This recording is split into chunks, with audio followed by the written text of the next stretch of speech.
আমার পাখিটা অসম্ভব সুন্দর একটা বাচ্চা ফুটিয়েছে। সুন্দর এই বাচ্চাটার বয়স আজকে 1 মাস। দেখতে দেখতে বাচ্চাটা বেশ বড় হয়ে উঠেছে এবং বেশ হৃষ্টপুষ্টও হয়েছে। অনেকেই জানতে চেয়েছিলেন আমার পাখির বাচ্চাটার এখন কি অবস্থা, আর তাই আপডেট নিয়ে হাজির হলাম আজকের এই ভিডিওতে। এখানে আপনি পুরো লাইভ দেখবেন একটা বাজরিগার পাখির জন্ম হওয়া থেকে শুরু করে সেই বাচ্চাটা বড় হওয়া পর্যন্ত পুরো 1 মাসের ভিডিও। আর সাথেই জানবেন কিভাবে এই বাচ্চাগুলোকে পালতে হয়, বাজরিগার পাখির বাচ্চাগুলোকে কি কি খাবার দাবার খাওয়াতে হয়, বাচ্চার যত্নে কি কি সতর্কতা অবলম্বন করতে হয়, একজোড়া বাজরিগার পাখি কতদিন পর পর ডিম বাচ্চা উৎপাদন করে ও বছরে কয়বার এরা বাচ্চা উৎপাদন করে থাকে। সো আসুন আমি একেবারে বাচ্চার বয়স যখন 1 দিন তখন থেকেই শুরু করি। এই যে ফুটেজটা দেখছেন, এটা 1 মাস আগের ভিডিও। এখানে আপনি ছোট একটা বাচ্চা এবং একটা ডিম দেখতে পাচ্ছেন। পাখিটা তা দিয়ে এই ডিমটা ফুটিয়েছিল এবং পরবর্তীতে মা ও বাবা উভয় পাখি মিলে বাচ্চাটাকে খাইয়ে আস্তে আস্তে বড় করে তোলে। অনেকেই জানতে চায় পাখি বাচ্চা দিলে এই ছোট বাচ্চাগুলোকে কী খাওয়াতে হয়। এর উত্তর হলো, আসলে এই ছোট বাচ্চাগুলো জন্মের পর থেকে মা ও বাবা পাখি এদের খাবার দাবার মেনটেন করে, আপনাকে আলাদা করে খাওয়াতে হবে না। আপনি শুধু খেয়াল রাখবেন পাখির হাড়ের ভেতর যেন অতিরিক্ত মল না জমে যায়। যদি অতিরিক্ত মল জমে যায় সেক্ষেত্রে সেখানে ডুবে বাচ্চাগুলো মারা যাওয়ার সম্ভাবনা থাকে। এবার আমি নিয়ে যাব 7ম দিনে, যেখানে এই বাচ্চাটা কিছুটা বড় হয়েছে। দেখতে পাচ্ছেন প্রথম দিন থেকে 7 দিন মা বাবা পাখির যত্নে বাচ্চাটা কিন্তু অনেকটাই বড় হয়ে উঠেছে এবং ওর আস্তে আস্তে লোমগুলো উঠতে শুরু করেছে। আর আপনি একটু খেয়াল করে দেখুন, বাচ্চাটার পায়খানাটা হাড়ের মধ্যে কিন্তু বেশ কিছু জমেছে এবং আস্তে আস্তে এটা অনেক বড় স্তূপের দিকে যাচ্ছে। আপনি চেষ্টা করবেন এ অবস্থায় বাচ্চাগুলোকে বের করে একবার হাঁড়িটা পরিষ্কার করে দিতে। এতে বাচ্চা মারা যাওয়ার সম্ভাবনা কমে যাবে এবং বাচ্চার মধ্যে রোগবালাই ধরার সম্ভাবনাও অনেকটাই কমে যাবে। এবারে আমি আপনাদের নিয়ে যাব পুরো 1 মাস পরের অবস্থায়, মানে বর্তমানে, যেখানে আমার পাখির এই বাচ্চাটা অলরেডি লোমটোম উঠে পুরো একটা পাখিতে পরিণত হয়েছে। সো দেখুন পাখিটা কিন্তু অনেক বড় হয়ে গেছে এবং আকৃতিতে এটাকে দূর থেকে দেখলে মনে হবে মা বাবা পাখির সমানই। প্রশ্ন আসে, এই পাখিগুলোকে কি খাওয়াবেন, মানে এমন 1 মাস বয়সী পাখিকে আপনি কি খাবার খাওয়াবেন, এদের কিভাবে যত্ন পরিচর্যা করবেন। এ সময় কিন্তু পাখিটা আস্তে আস্তে খাবার খাওয়া শিখছে এবং আপনাকে এ সময় ওদের কিছু কিছু করে খাবার খেতে দিতে হবে। এক্ষেত্রে আপনার আলাদা কোনো খাবার দিতে হবে না। সাধারণভাবে বাজরিগারকে আমরা যেই সিড মিক্সটা দেই ওই সিড মিক্সটাই কন্টিনিউ করবেন এবং সাথে আপনি কিছু কিছু করে এগ ফুড খেতে দিবেন। দেখুন এই বাচ্চাটা কিন্তু সিড মিক্সের পটের সামনে এসে বসে আছে, ও একটু একটু করে খাওয়ার চেষ্টাও করছিল। আমি ক্যামেরা ধরেছি বলে একটু উপরের দিকে তাকিয়ে আছে। খাবারের ক্ষেত্রে এই পাখিগুলোর জন্য, মানে এমন বাচ্চা পাখিগুলোর জন্য আপনাকে একইভাবে সিড মিক্স তৈরি করতে হবে, তবে সিড মিক্সে তেল বীজের পরিমাণটা কিছুটা বাড়িয়ে দেবেন। আসলে সিড মিক্সে আমরা একটা নির্দিষ্ট মাত্রায় সূর্যমুখীর বীজ এবং ক্যানেরি বা এই ধরনের তেল বীজগুলো ব্যবহার করতে বলি এজন্য যে এগুলো যদি পাখি বেশি মাত্রায় খায়, মানে ডিম পাড়া পাখিগুলো যদি বেশি মাত্রায় খায়, তবে তাদের পেটে চর্বি জমে যাওয়ার সম্ভাবনা তৈরি হয়, যার ফলে ওই সমস্ত পাখিগুলোর চর্বি অতিরিক্ত হয়, তারা পরবর্তীতে আর ডিম পারে না।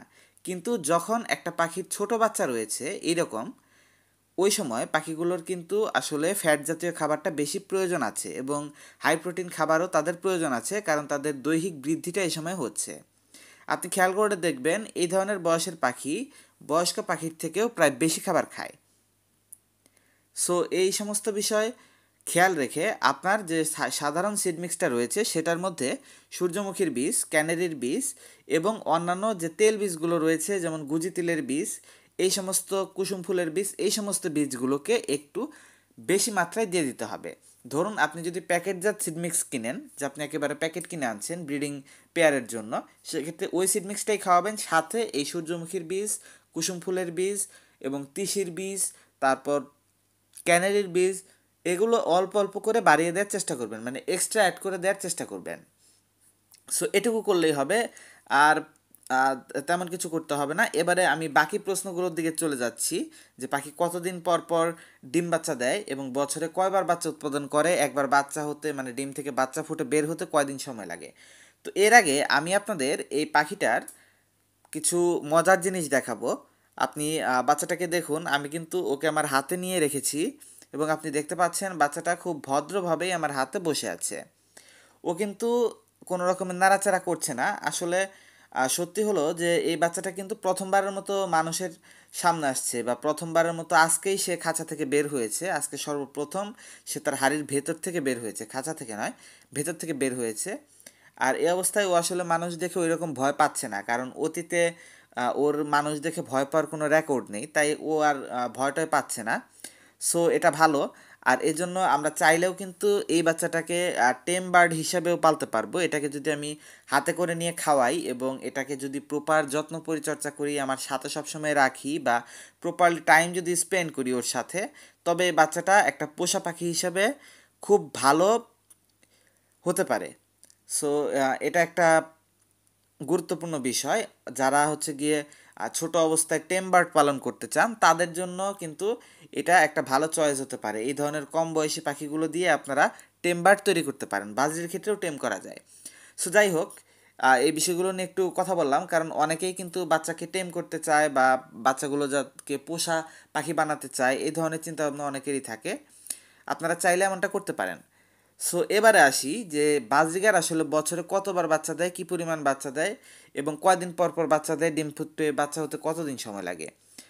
আসলে আমি যে পাখিটা পালছি এটা আমি প্রায় 3 মাস বয়সী পাখি এনেছিলাম এবং প্রায় 9-10 মাসের মতো পেলেছি এবং প্রথমবার তারা ডিম দিয়েছিল 2টা, কিন্তু সেখানে বৃষ্টির পানিতে ডিমগুলো ভিজে যায়, মানে পানির ছেটা এসেছিল ঝড় বৃষ্টির কারণে। পরবর্তীতে সেই ডিমগুলো থেকে আর বাচ্চা হয়নি এবং এবারে দ্বিতীয়বার 3টা ডিম দেয় এবং সেখান থেকে একটা বাচ্চা ফুটেছে। এর কারণ হয়তোবা পাখিটার মানে প্রথম প্রথম দেখে ওর এই সমস্যাগুলো হচ্ছিল, কিন্তু আশা করি পরবর্তীতে এই সমস্যাগুলো কেটে যাবে। কিন্তু বাচ্চার স্বাস্থ্যটা মাশাআল্লাহ খুব ভালো হয়েছে। সো আমরা যদি অ্যাভারেজ টাইমের কথা বলি, তবে দেখা যায় এক জোড়া বাজরিগার বছরে 4 থেকে 5 বার পর্যন্ত ডিম বাচ্চা উৎপাদন করে।